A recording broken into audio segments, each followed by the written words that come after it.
안녕하세요. 19장 20절 우리 요절을 같이 한번 읽읍시다. 시작. 이와 같이 주의 말씀이 힘이 있어 흥왕하여 세력을 얻으니라. 은혜로우신 아버지 하나님, 이 시간 예배하기 위해서 왔습니다. 성령 하나님께서 우리와 함께 하시고 한 말씀을 허락하여 주시옵소서. 감사하고 예수님의 이름으로 기도합니다. 아멘. 사도 바울은 선교제 나가서 선교 사역을 감당할 때 3번에 걸쳐서 했습니다. 그것을 우리는 제1차 선교여행, 제2차 선교여행, 그리고 3차 선교여행으로 부릅니다. 우리의 성경 공부에 의하면 사도 바울은 지난주부터 제3차 선교여행을 시작했습니다. 그 사역의 중심지는 에베소입니다. 바울은 2차 선교여행 중에 이곳을 잠깐 들렸습니다. 그런데 그곳으로 다시 와서 제3차 선교여행을 시작합니다. 에베소 사역의 특징은 무엇입니까? 8절을 보십시오. 바울이 회당에 들어가 10달 동안 담대히 하나님의 나라에 관하여 강론하며 권면하되, 바울은 회당에서 사역을 시작했습니다. 우리가 알고 있듯이 유대인 10가정이 사는 지역에는 회당이 있어야 합니다. 회당에서는 기도하고 또한 교육하고 그리고 예배하는 장소였죠. 회당에는 유대인이 중심이었고 유대계로 개종한 이방인도 있었습니다. 그런 회당에서 무엇을 말합니까? 하나님의 나라입니다. 예수님께서 그리스도로 오셨고 십자가에서 죽으시고 다시 살아나심으로써 하나님 나라가 이 땅에 임했습니다. 누구든지 예수님을 믿으면 죄를 용서받고 구원을 받습니다. 하나님의 새 언약 백성이 되어서 하나님의 나라에서 영원히 삽니다. 그는 이 메시지를 어떻게 전합니까? 담대히 전합니다. 그는 머뭇거림이나 주저함이 없이 사람의 눈치를 보지 않고 분명한 자세로 전합니다. 그렇다고 해서 일방적인 주입식으로 하지 않습니다. 그는 강론하고 권면합니다. 강론한다는 말은 토론한다이고 권면한다는 말은 설득한다라는 뜻입니다. 그는 대화나 토론의 형식을 통해서 설득의 기술을 발휘합니다. 그는 그렇게 10달이나 하나님의 나라를 전했습니다. 사람들의 반응이 어떠했습니까? 9절을 봅시다. 어떤 사람들은 마음이 굳어 순종하지 않고 무리 앞에서 이도를 비방하거늘 바울이 그들을 떠나 제자들을 따로 세우고 두란노 소원에서 날마다 강론하니라. 어떤 사람은 마음을 굳게 합니다. 바울의 가르침을 비방하면서 순종하지 않습니다. 바울이 아무리 청중과 눈높이를 맞춰도 마음을 닫고 순종하지 않은 사람이 있습니다. 그때 바울은 무엇을 했습니까? 바울은 그들을 떠나서 제자들을 따로 세웠습니다. 여기서 제자들은 하나님 나라의 마음을 열고 순종하는 사람입니다. 바울은 순종하지 않는 사람과 순종한 사람을 구별했습니다. 순종하지 않은 사람과 억지로 함께할지라도 열매가 없습니다. 말씀 공부에서 가장 중요한 자세는 열린 마음이죠. 사도는 말씀에 순종하는 사람을 따로 데리고 나갔습니다. 어디로 갔습니까? 두란노 서원입니다. 두란노는 에베소에서 가르치는 한 선생의 이름입니다. 서원은 사람들이 모여 강의를 들을 수 있는 공공장소인 강의실입니다. 사도는 유대인 회당에서 서원으로 장소를 옮겼습니다. 그는 그곳에서 날마다 강론합니다. 날마다는 하루 종일은 아니고 오전 11시부터 오후 4시까지를 말합니다. 그때 서원의 공식 일정이 쉬는 시간이었습니다. 사도는 휴식 시간을 이용하여 말씀 앞에 열린 사람을 따로 세워 매일 성경을 가르쳤습니다. 제자들을 따로 세운 바울을 통하여 무엇을 배웁니까? 사역의 전환, 패러다임 시프트죠. 사역의 전환은 사역의 확장으로 이어집니다. 바울은 순종하지 않는 사람을 떠나서 순종하는 사람을 따로 세웠습니다. 그는 회당을 떠나서 서원으로 왔습니다. 회당에는 유대인만 올 수 있고 유대교로 개종한 사람만 올 수 있습니다. 반면 서원은 열린 공간이죠. 누구나 올 수 있습니다. 바울은 지금까지 회당에서 유대인 중심으로 안식일의 말씀을 전했습니다. 하지만 그는 서원에서 말씀 앞에서 열린 사람을 중심으로 날마다 말씀을 전합니다. 그 점에서 볼 때 사도가 제자들을 따로 세운 일은 사역의 전환이면서 사역의 확장입니다. 그가 이렇게 사역을 확장하게 된 배경은 무엇입니까? 물론 비방하는 사람 때문이었습니다. 하지만 성령님의 인도하심이 있었기 때문입니다. 바울은 이방 사람의 증인으로 부름을 받았습니다. 성령님은 그 일을 위해서 일정 기간 회당에서 유대인 중심으로 사역을 하도록 했습니다. 이제 때가 되어 서원에서 새롭게 사역하도록 하십니다. 성령님은 회당에서 순종하지 않은 사람과 갈등하지 말고 이제는 서원에서 말씀 앞에서 열린 제자들과 함께 하나님의 나라를 확장하도록 인도하십니다. 우리는 그동안 캠퍼스 사역, 캠퍼스 미니스트리에 헌신했습니다. 그런데 돌아보면 그 중심은 변하지 않았지만 사역의 내용에서는 상황에 따라 전환이 있었습니다. 개척 초기에는 대학생 중심이었지만 시간이 지나면서 학사회가 만들어지면서 사역의 범위가 넓어졌지요. 또 결혼하면서 가정의 중요성이 생겼고 2세를 위한 사역도 생겼습니다. 구성원이 점점 다양해지면서 사역의 대상과 범위도 점점 커질 수밖에 없었죠. 이 점에서 볼 때 성령님께서 우리를 캠퍼스 목자로 세우신 목적은 캠퍼스 자체에만 국한하는 것은 아니겠죠. 캠퍼스를 통해서 이 시대의 소금과 빛으로 살도록 하신데 그 목적이 있는 겁니다. 우리는 이웃 사역, 다시 말해서 네이버후드 미니스트리에 대한 문제의식이 있습니다. 네이버후드 미니스트리는 우리 사역을 바꾸는 일이 아니라 확장하는 일이라고 생각합니다. 사도 바울의 마음을 닫은 사람에서 마음을 연 사람으로 회당에서 서원으로 사역을 확장했던 것처럼 우리도 이웃으로 사역을 확장하는 겁니다. 다시 말하면 캠퍼스 미니스트리와 네이버후드 미니스트리 양날개로 사역을 확장하는 것이죠. 그 일을 성령님께서 인도하실 줄 믿습니다. 그러면 서원에서의 사역의 열매는 어땠습니까? 첫째로 모든 사람이 말씀을 들었습니다. 10절입니다. 2해 동안 이같이 하니 아시아에 사는 자는 유대인이나 헬라인이나 다 주의 말씀을 듣더라. 사도 바울은 서원에서 2년 동안 날마다 하나님 나라를 강론했습니다. 그런데 2년 후에는 유대인은 물론이고 헬라인도 말씀을 들었습니다. 서원은 누구나 올 수 있는 곳이었기 때문입니다. 순종하지 않은 사람을 떠나 제자들을 따로 세운 사역의 전환은 아시아에 사는 모든 사람이 주님의 말씀을 듣는 사역의 확장으로 이어졌습니다. 둘째로 치유의 능력이 나타났습니다. 하나님께서 바울의 손으로 놀라운 능력을 행하게 하십니다. 심지어 바울이 사용하던 손수건이나 앞치마를 가져다가 병든 사람에게 대기만 해도 병이 낫고 악한 귀신들이 나갔습니다. 하나님은 바울에게 치료와 귀신을 쫓아내는 능력을 주신 것이죠. 그때 몇몇 떠돌이 유대인 무당도 예수님의 이름을 이용하여 귀신을 쫓아내려고 합니다. 그들은 예수님의 이름을 이용한 것이죠. 그들 중에는 유대인 제사장 스게아의 7 아들들도 있었습니다.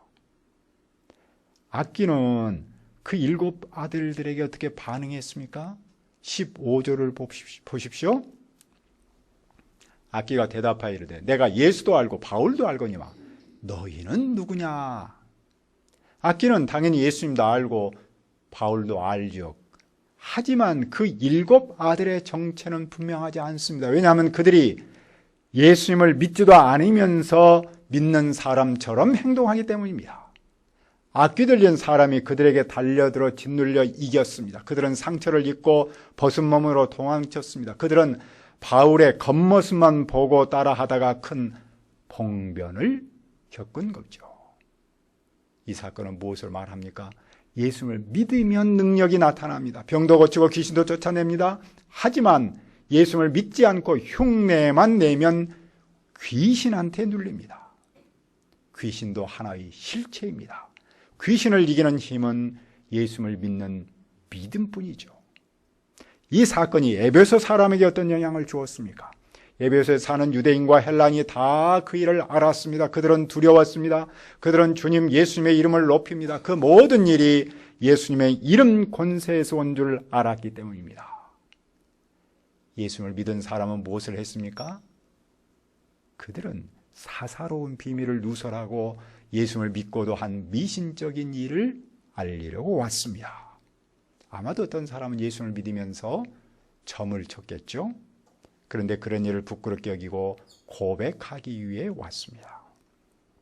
또 누가 와서 무엇을 합니까? 19절을 보십시오. 또 마술을 행하던 많은 사람이 그 책을 모아가지고 와서 모든 사람 앞에서 불사르니 그 책값을 계산한 적 은 5만이나 되더라. 마술이라는 단어에는 사람의 일에 참견한다라는 기본 개념이 들어가 있습니다. 마술사는 그러니까 속임수를 써서 다른 사람의 일에 참견하고 다른 사람의 문제를 해결해 주는 일을 했던 것이죠. 그 일을 하기 위해서 어떤 지침서, 이른바 비법서가 있었습니다. 그런데 마술사들이 그 책을 모아서 불태웁니다. 이것은 마술의 모든 내용을 공개적으로 거부하고 거짓이었음을 고백하는 하나의 퍼포먼스죠. 그들은 그 책값을 계산했는데 은 5만이나 되었습니다. 은 5만은 5만 명의 노동자 품삯입니다. 당시 책이 이렇게 비쌌던 것은 책 자체가 그 시절에는 아주 귀했기 때문이죠. 이 사건 속에는 어떤 뜻이 있습니까? 그 사회에 놀라운 변혁이 일어났음을 뜻합니다. 그 비싼 책을 불태웠다는 사실은 그들의 가치관에 변화가 생겼음을 뜻합니다. 그들은 말씀을 통해서 마술이 최고의 가치가 아니라 예수님이 최고의 가치임을 알았습니다. 예수 그리스도 앞에서 마술의 허구성과 허접함을 알았습니다.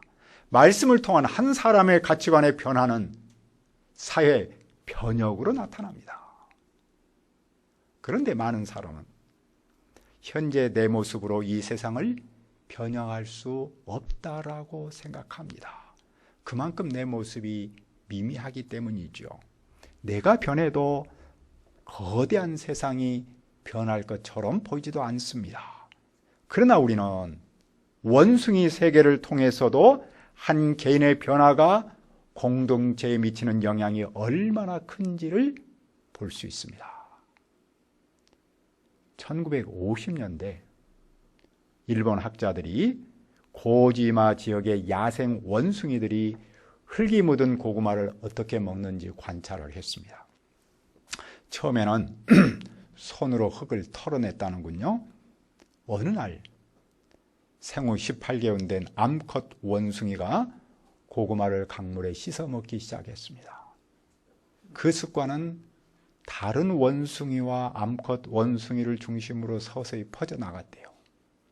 마침내 고구마를 강물에 씻어 먹는 원숭이 숫자가 100명에 이르렀습니다. 그랬더니 모든 원숭이가 고구마를 씻어 먹었다는군요. 더 놀라운 것은 그 후에 다른 지역에 사는 원숭이도 고구마를 씻어 먹기 시작했다는군요.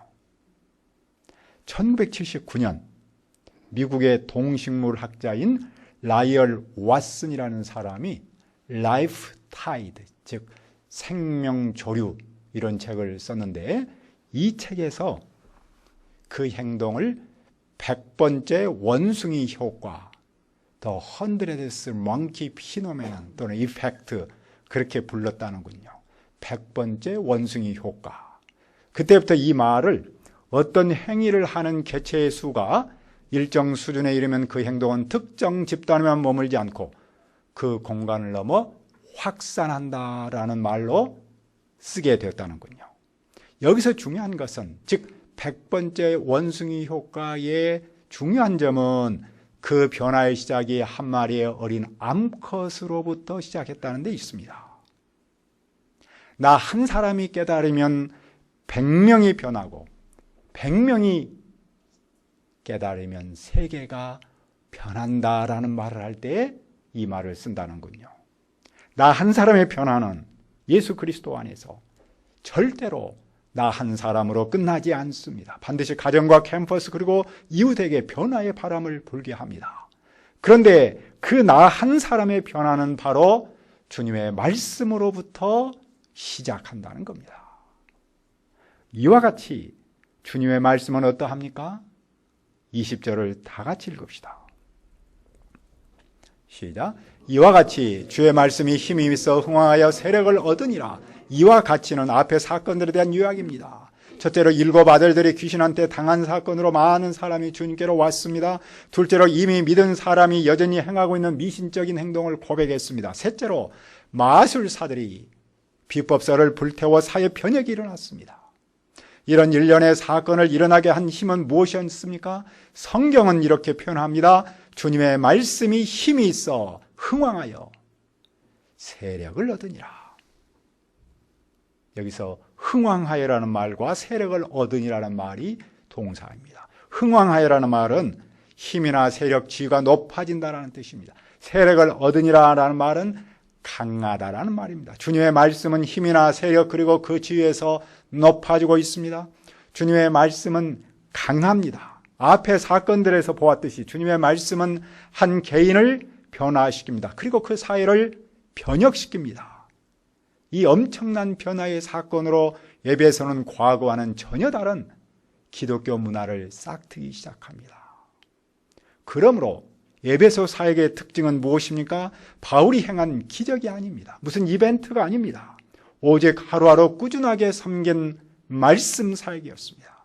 말씀이 흥황하여 세력을 얻으니 죽은 영혼을 살리고 그 사회를 변혁시켰던 것이죠. 우리의 역사에서 말씀이 조선 사회에 처음 들어왔을 때에 귀신이 참 많았습니다. 아이나 여성은 밤에는 무서워서 화장실을 못 갔습니다. 이제 사실은 전기불이 없어서 그랬죠. 그러나 그 이면에는 귀신이 너무 많아서 그랬습니다. 귀신을 쫓아내려고 많은 부적을 붙였잖아요. 부적을 붙여도 귀신이 사라지기는커녕 오히려 더 많아졌습니다.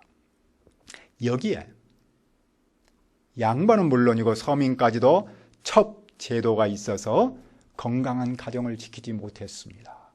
우리가 역사에서 배웠듯이 1905년 일본은 대한제국의 외교권을 박탈하려고 을사늑약을 강제로 맺었잖아요. 당시 대한제국은 영적으로, 사회적으로, 정치적으로 매우 어두웠습니다. 그런데 1890년 미국 장로교 선교사 호러스 언더우드가 광화문에 있는 자기 집 사랑방에서 7명의 교인과 함께 성경 공부를 시작했습니다. 언더우드는 그 성경 공부 모임을 성경반, 바이블 스터디 클래스라고 불렀습니다. 그 사경반이 전국으로 확장하면서 사경회 바이블 스터디 컨퍼런스로 이어졌습니다. 사도 바울이 두란노 서원에서 했던 그것처럼 사경회의 목적은 성경을 집중적으로 강의하여 믿음을 굳게 하고 삶을 변화하는 데 있었습니다. 사경회는 초기 한국교회 성장의 원동력이었습니다. 더 나아가 가정과 사회를 변혁하는 놀라운 힘이었습니다. 하지만 오늘처럼 주님의 말씀을 빗대어 사람의 말을 많이 하는 때도 없습니다. 어떤 사람은 말씀의 홍수 시대이다라고 합니다. 왜냐하면 홍수가 나면 물은 넘치지만 정작 마실 물은 없어서 목이 마르기 때문이죠. 설교는 홍수처럼 넘쳐나지만 정작 주님의 말씀은 희귀합니다. 말씀은 희귀한데 말씀을 사모하지 않습니다. 말씀을 가볍게 여깁니다. 그러나 교회는 말씀과 함께 일어서고 말씀과 함께 사라집니다. 교회가 말씀을 바르게 선포하면 교회가 건강하게 자랍니다. 하지만 교회가 말씀을 바르게 선포하지 못하면 건강하게 자랄 수 없겠지요. 말씀을 건강하게 선포해서 교회가 건강하게 되면 세상에서 소금과 빛의 역할을 다할 수 있습니다. 하지만 그렇지 못하면 세상에 영향력을 끼치지 못할 수밖에 없습니다. 영양분이 없기 때문이겠죠. 자양분이 없기 때문이죠. 그러므로 우리는 어떻게 해야 합니까? 사람의 말이 아니라 주님의 말씀이 나와 우리 시대를 변화할 수 있는 능력임을 믿어야 합니다. 주님의 말씀이 우리 안에서 힘차게 자라고 강해지도록 기도해야 합니다. 우리를 캠퍼스 사역과 이웃 사역을 섬기는 성경 교사로 써주시도록 기도합니다. 은혜로우신 아버지 하나님의 말씀이 강하고 흥황해서 한 개인은 물론이고 사회를 변혁시키는 줄 믿습니다. 우리가 이 하나님의 말씀을 믿고 그 말씀을 사모하고 그 말씀대로 이루어지도록 기도하게 도와주옵소서. 더 나아가서 우리가 캠퍼스 미니스트리와 네이버후드 미니스트리의 성경 교사로 써주시기를 기도합니다. 감사하고 예수님의 이름으로 기도합니다. 아멘.